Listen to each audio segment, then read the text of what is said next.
جب تمہارے پروردگار نے فرشتوں سے کہا کہ میں مٹی سے انسان بنانے والا ہوں، جب میں اس کو درست کر لوں اور اس میں اپنی روح پھونک دوں تو اس کے آگے سجدے میں گر پڑنا، سو تمام فرشتوں نے سجدہ کیا مگر ابلیس کہ وہ اکڑ بیٹھا اور کافروں میں ہو گیا۔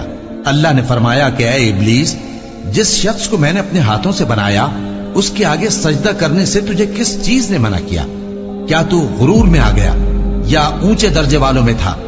بولا کہ میں اس سے بہتر ہوں کہ تو نے مجھ کو آگ سے پیدا کیا اور اسے مٹی سے بنایا۔